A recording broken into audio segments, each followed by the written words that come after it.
Salut, bon vendredi à tous. Salut les leaders et les ados de choc en ce beau vendredi. Journée encore de confinement pour plusieurs, mais j'ai en même temps cette joie de pouvoir prendre un petit temps dans la parole et tout avec vous. Mais avant, j'aimerais juste vous rappeler que le samedi 13 juin, nous allons avoir une connexion Zoom. Et cette connexion Zoom, en fait, est pour préparer et enregistrer un talk show pour le vendredi d'après. Donc, vraiment, on invite non seulement les leaders, mais les jeunes de pouvoir y participer ensemble. Je vais envoyer le courriel très bientôt, alors soyez alertes et on veut vraiment vous voir. On vous manque et au moins, on peut avoir ce temps de connecter virtuellement.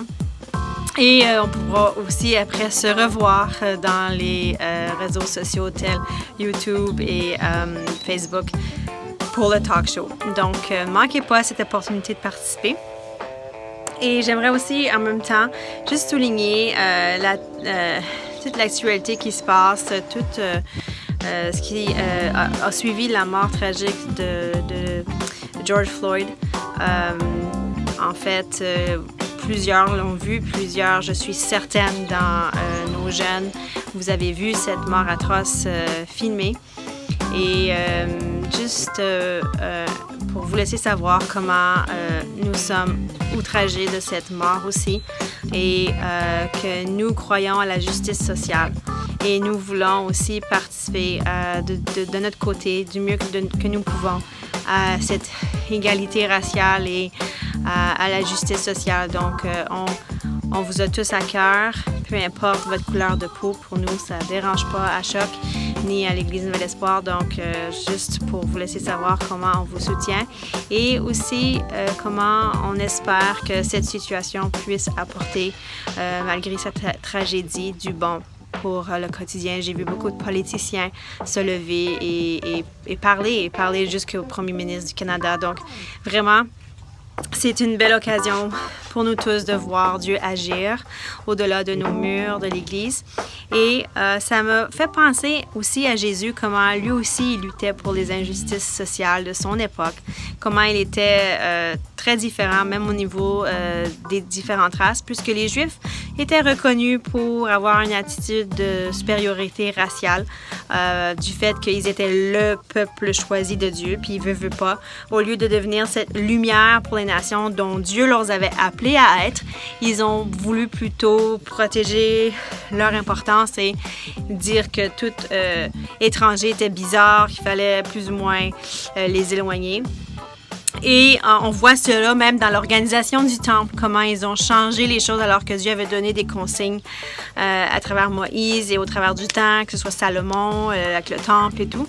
Comment l'organisation politico-religieuse de l'époque a quand même joué avec les règles afin d'encore nuire encore aux autres races. Et Jésus va lutter contre ceci. Et vous savez, Jésus a souvent lutté pour les droits des non-juifs, puis il s'est opposé à ce racisme systémique qui se passait dans le temps. Et plusieurs théologiens vont dire que Jésus, il l'a fait plus qu'une fois.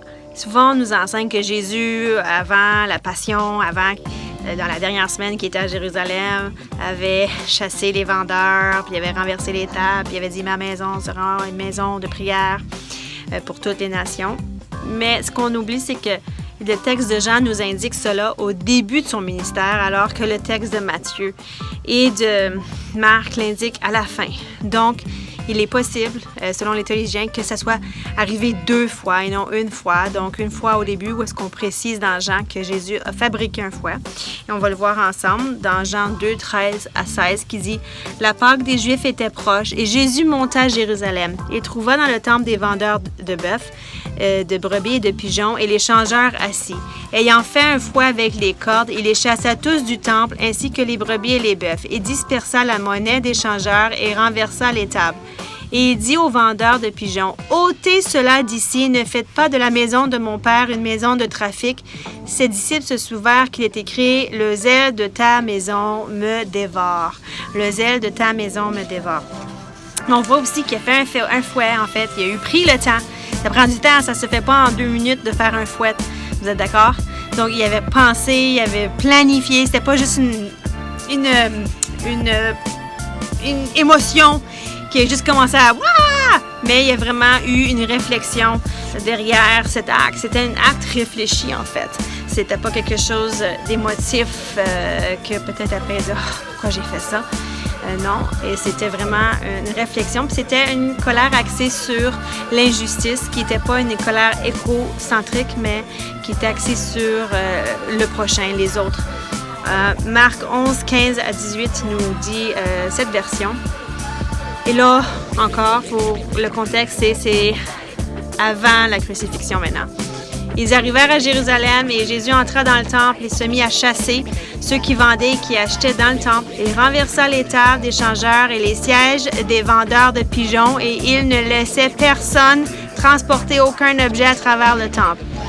Et il enseignait et disait, « N'est-il pas écrit, ma maison sera appelée une maison de prière pour toutes les nations, mais vous en avez fait une caverne de voleurs. » Les principaux sacrificateurs et les scribes l'ayant entendu cherchèrent les moyens de le faire périr, car ils le craignaient parce que toute la foule était frappée de sa doctrine.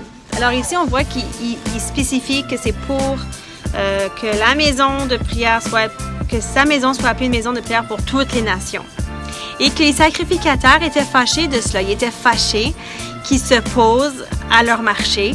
Et ils voulaient en fait le faire tuer alors qu'ils voyaient que la foule était comme « Waouh, il parle en notre faveur, waouh, il parle... » Donc, la foule était frappée de sa doctrine. Alors, Jésus s'est attaqué aux marchands qui occupaient l'espace des gentils et non seulement pour le vol d'argent qu'ils exagéraient leur prix des animaux de sacrifice et tout ça, mais c'est en fait parce que le marché se passait dans la cour des gentils. Le lieu où les non-juifs convertis ou curieux pouvaient entendre la parole de Dieu ou prier ou même être dans la présence de Dieu. Mais avec le marché, imaginez, tu vas à l'église, il y a des brebis là, il y a des pigeons, il y a des bœufs, il y a tout ce qui peut te déranger, toutes les choses qui peuvent faire du bruit, d'animaux, comme on entend mon chien japper en ce moment, tous ces bruits, toutes les senteurs, les odeurs de numéros qu'ils font dans leur cage ou dans leurs enclos. Et tout ça, le bruit, juste le bruit, comme moi j'imagine juste plein de brebis qui font « Bé, bé », puis t'essaies d'écouter la parole de Dieu. I don't think so. Comme sérieux, ça marche pas. Imagine à l'église Nouvel-Espoir s'il y avait une cage là, puis une autre cage des oiseaux. Puis là, toi, tu essaies d'écouter la parole de Dieu. Je pense pas que tu arriverais à concentrer. Tu sais, tu serais en train de regarder tout ce qu'ils font. Ah, tiens, regarde, la chèvre vient de taper l'autre. C'était une distraction, puis ça marchait pas. Donc, ça marchait vraiment pas. Puis, c'était devenu une pierre d'achoppement pour ces nations-là qui voulaient participer à la vie de temple et vivre la présence de Dieu. Mais ils se sentaient pas très importants. Ils sentaient qu'en fait, ils étaient au même niveau que les animaux vendus pour le sacrifice. Et écoute, ils occupaient le même espace, right? Alors, il est évident dans le récit de Marc qu'il dénonce pas seulement le vol au niveau d'argent, que c'est pas une question juste d'argent, mais c'est une question pas juste économique, mais raciale. Qui empêche les Juifs d'être la lumière des nations, la raison même pourquoi Dieu avait choisi de créer un peuple au travers d'Abraham afin qu'il soit la lumière des nations. Et c'est pour cela qu'il a ordonné à Moïse d'avoir un endroit pour permettre les autres nations de participer aux activités du tabernacle et du temple. Au fait, Jésus semble mettre en application et contexte le passage du prophète Ésaïe qui avait dit des centaines d'années auparavant « Quant aux étrangers qui s'attacheront à l'Éternel pour lui rendre un culte, pour aimer son nom, pour être ses serviteurs, tous ceux qui respecteront le sabbat, au lieu de le violer et qui resteront attachés à mon alliance, je les amènerai sur ma montagne sainte et je les réjouirai dans ma maison de prière. » Leur holocauste et leurs sacrifices seront acceptés sur mon autel, car mon temple sera appelé une maison de prière pour tous les peuples. Déclaration du Seigneur de l'Éternel, de celui qui rassemble les exilés d'Israël. J'en rassemblerai d'autres en les ajoutant à lui aux siens déjà rassemblés. Donc, c'était quelque chose qui était déjà dans le cœur de Dieu depuis très longtemps. D'ailleurs, il y a d'autres textes qui disent que si Dieu a donné la parole aux Juifs, si Dieu les a établis, les a choisis, c'est pour qu'ils soient une lumière pour toutes les nations. Et encore, Isaïe le réitère ici avec cette phrase, et on sait que Jésus, en fait, il déclare le texte d'Ésaïe. Quand il dit « Ma maison sera appelée une maison de prière », les gens savaient de quel texte il parlait. Ils savaient que c'était ce que Dieu avait prescrit. Donc, le fait qu'il mettait un marché d'animaux là était en fait une violation à la loi de Dieu. Et c'était pour encore nuire à cette capacité aux autres nations de participer dans le royaume de Dieu. C'est triste, mais c'était la réalité. Et en même temps, c'était aussi un moyen exploiter les gens, d'exploiter que ce soit le non-juif, que ce soit le juif plus pauvre, avec cette pensée ou idéologie que le sacrifice ou l'animal acheté au temple était plus pur, plus sain, plus parfait, donc valait plus cher et qu'il fallait l'acheter là pour vraiment avoir le bon, parfait sacrifice. Mais Jésus nous enseigne que finalement, sa maison ne profite pas des autres ni sur leur malheur. La maison de Dieu n'est pas un lieu de profit. On ne profite pas sur les autres ni sur leur malheur. Le temple profitait malheureusement à la mafia religieuse ou politico-religieuse, parce qu'oubliez pas que les pharisiens, comme on avait dit dans le talk show, les pharisiens, les sadducéens, n'étaient pas seulement des hommes religieux, mais politiques aussi. Alors, cette mafia politico-religieuse qui était rendue le Sanhédrin, qui est comme le gouvernement composé de pharisiens et de sadducéens. Et eux étaient devenus malheureusement corrompus, étaient devenus très mafia. On le voit même dans comment ils ont fait un procès illégal la nuit pour accuser Jésus. Donc, il y a quelque chose qui se passe, là. Ils aiment plus le contrôle, en fait, que Dieu. Ça, c'est sûr.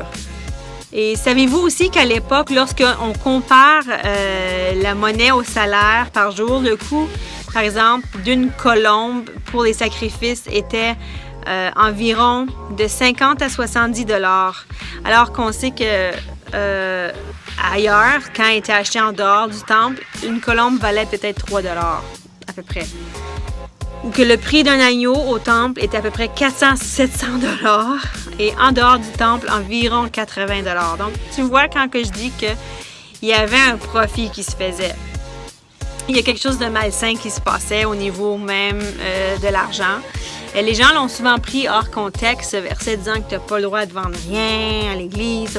C'était pas du tout le contexte que Jésus se posait. C'était vraiment du vol. C'était vraiment du vol. Mais en plus, c'était aussi un vol d'espace important. Donc, un vol d'argent, mais aussi un vol au niveau racial. Alors, Jésus s'est opposé à un système politico-religieux qui profitait des gens, qui les exploitait au nom de la religion pour des sacrifices plus simples, plus parfaits. Puis on enrichissait le riche et on appauvrissait le pauvre. C'était un peu ce qu'on faisait avec ce système. Puis d'ailleurs, au lieu d'aider le peuple qui était sous l'oppression de Rome, qui était surtaxé, c'est vraiment injuste, tout ce système. Mais aujourd'hui, nous savons que depuis des siècles, l'inégalité raciale a fait en sorte qu'il est difficile pour certains d'avoir les mêmes opportunités d'éducation, de soins médicaux, d'opportunités professionnelles aux États-Unis, mais même ici. Le profilage racial a aussi causé plusieurs victimes innocentes de se retrouver en danger ou humiliées ou détenues sans cause valable.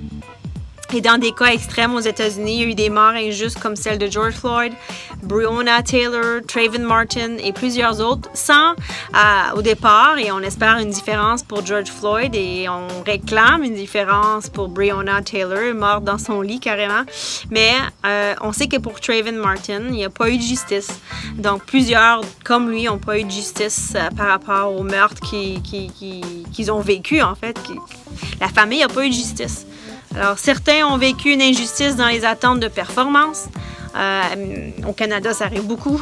Par leur couleur de peau, ils n'ont pas droit à aucune erreur, alors que d'autres feront des erreurs pires, mais sans représailles ou conséquences. Alors toi, tu travailles avec des coéquipiers peut-être d'une autre race qui, eux, ont droit à tout, mais toi, tu n'as pas droit à rien comme erreur, sinon on te tombe sur en tout cas, on te tombe dessus. On te saute dessus plutôt. Puis ça, c'est des réalités. Deuxièmement, ce qu'on voit dans le texte, que sa maison n'est pas exclusive, mais inclusive. Donc, Jésus avait un cri d'inclusivité dans ce qu'il dit pour toutes les nations. Depuis tout début, Dieu voulait que toutes les nations soient touchées. La réalisation de cette promesse se fait en Jésus-Christ. Donc, Jésus, il était cette réalisation. C'est normal qu'il ait crié pour ça. C'est normal qu'il a, à plus qu'une reprise, défendu ce droit. Car l'apôtre Paul le dit dans Galates 3, 28, il n'y a plus ni juif ni grec, il n'y a plus ni esclave ni homme libre, il n'y a plus ni homme ni femme, car vous tous, vous êtes un en Jésus-Christ. En fait, Jésus est mort pour la race humaine entière. Et il voulait que les Juifs puissent reconnaître ceci, reconnaître que les autres nations allaient maintenant faire partie de son peuple. Mais comme Dr. Phil le dit souvent dans son émission, que pour effectuer un changement dans une personne ou dans un comportement, il faut une reconnaissance du problème avant que le changement arrive. Et en anglais, il dit ceci, « You can't change what you do not acknowledge ». Et je crois que trop longtemps, on n'a pas voulu admettre qu'il y avait un problème ou on a minimisé la réalité du problème, ou on a fermé les yeux, on a nié. Et plusieurs qui le vivaient, mais ils l'ont vécu en silence ou avec peu de grognement, parce qu'à chaque fois qu'ils parlaient, c'était comme « Oh ouais, le race card, oh ouais, tu... » Puis il y avait des choses qui étaient dites d'une manière qui faisait que, ben, ils ne me croient pas, puis on peut pas le croire sans le vivre, right? Souvent, on va pas le croire si nous, on vit pas la réalité. Mais malheureusement, c'est une réalité qui est vécue. Alors que la mort atroce de George Floyd, filmée sur caméra par une jeune fille et par plusieurs autres, a poussé une société à devoir reconnaître devant ces faits brutaux et dérangeants que le racisme envers les Noirs américains est toujours un problème. Que l'Église et les chrétiens partout dans le monde doivent aussi prendre conscience que dans plusieurs mentalités, nous avons du chemin à faire avant de pouvoir vivre réellement ce passage de Galates 3, 28, où est-ce qu'il n'y a ni homme, ni femme, ni gentil, ni juif, ni noir, ni blanc, si on peut ajouter à notre contexte, ni esclave, ni homme libre, dans le sens qu'on est tous un en Jésus-Christ, qu'on devrait tous avoir un même pensée, un même cœur, qu'on ne devrait pas avoir de favoritisme. Le favoritisme n'a pas sa place dans l'Église. Et Jésus a parlé contre ceci. Il dit que c'est un péché. Et c'est un péché humain. Et nous devons tous réaliser que la maison de Jésus est une maison inclusive des nations, de diverses cultures, car tous nous avons un rayon de lumière à apporter au corps de Christ que nous formons. Tu es important ou importante et tu peux apporter quelque chose de par ton arrière-plan. Donc, vraiment, que ce soit ta couleur de peau, peu importe, c'est une chose qui amène plus à l'Église et non l'inverse. De plus, ce que le texte nous dit, ce que Jésus nous démontre, c'est que sa maison n'est pas silencieuse et inactive face à l'injustice. Lui a choisi de parler, il a choisi d'agir jusqu'à fabriquer un fouet dans un des passages et de vraiment dénoncer, jusqu'à empêcher les gens d'amener des objets, de profiter. Le temps qu'il était là, il a comme arrêté le marché, il a comme détruit certainement les profits de la journée pour ces entreprises-là. C'était peut-être un peu comme COVID, qu'est-ce que ça a fait ici, mais il a fait ça là-bas pour empêcher que des gens soient pris en profit. Et donc Jésus a agi, il a fait des choses. Et si Jésus, selon le texte de Jean, a pris ce temps de faire ça, de créer un fouet pour libérer les animaux, puis renverser les tables des marchands qui encourageaient l'exploitation et le racisme dans le temple, dans le lieu saint, c'est que Jésus voyait une importance d'agir. Jésus, il n'aurait pas agi si ce n'était pas important qu'il agisse. Il a certainement vu cette injustice depuis longtemps, puis il attendait le jour où son influence au travers de son ministère lui donnerait cette plateforme pour parler, pour agir face à cette injustice. C'était le bon temps. Il créerait le momentum désiré. Et bien, parfois Dieu encore crée des momentum dans nos sociétés ou dans nos églises afin que nous puissions encore en parler et se lever contre l'injustice. Si Jésus était dans notre époque, aurait-il parlé et agi face au mouvement Black Lives Matter? Est-ce qu'à ça, il aurait répondu aux gens, non, all lives matter, juste pour minimiser la réalité de ce que les Noirs vivent? Nous savons que Jésus n'aimait pas l'injustice et les doubles mesures, puisque Jésus interdisait de telles pratiques depuis le commencement, depuis l'Ancien Testament. Jésus a toujours eu un cœur pour chaque race et pour l'inclusivité. Si Jésus aurait parlé et agi contre l'injustice, comment pouvons-nous aussi rester silencieux face à l'injustice? Dans l'école, quand tu vois quelqu'un faire des choses pas correctes et racistes et vivre quelque chose, une injustice, il faut parler. Il faut réagir. Nous ne pouvons pas ne pas réagir. Il faut qu'on représente Christ sur terre. Alors ça, c'est qu'est-ce que j'avais comme partage. Puis j'aimerais juste qu'on prie ensemble pour ceux qui ont vécu des injustices raciales, pour ceux qui ont eu des paroles blessantes ou des situations injustes. Et pour le courage aussi de ceux qui ont peut-être la capacité de parler pour les autres, de dénoncer de tels actes dans nos entourages. Il faut le dénoncer, on ne peut pas rester là complice parce que le silence, c'est la complicité. Regarde les policiers, ils sont 4 qui étaient dans la situation de George Floyd. Il y en a un qui a écrasé le cou, mais les 4 ils vont être jugés comme étant responsables de la mort de George Floyd, même celui qui n'était même pas dessus George Floyd, qui était en fait en train d'empêcher les gens de venir proches parce qu'ils n'ont pas arrêté l'acte, ils ont été complices, ils ont en fait participé par leur soit le fait d'embarquer ailleurs sur le corps de George Floyd ou comme l'autre qui arrêtait les gens de venir l'aider, de complicité. C'est une complicité parce qu'il n'a pas été contre, il aurait dû dire à son gars « enough is enough ». OK, là, on l'a maîtrisé, on le rentre dans la voiture. Non, c'était pas le cas. Donc, ils ont été complices, ils vont tous être chargés maintenant et à 40 ans de prison, on s'est allé en cours maintenant pour voir qu'est-ce qui va arriver, mais nous prions que la justice puisse être faite cette fois-ci avec le cri de tous pour la justice. Et c'est une possibilité, une grande possibilité que ça se fasse. Et je dis que pour Dieu, c'est la même chose. Quand on est complice, ben on est complice. Donc, c'est à nous de parler. C'est à nous d'aller continuer. On va prier là-dessus. Seigneur, je te demande de toucher tous ceux qui ont été marqués par cet événement, peut-être traumatisés même.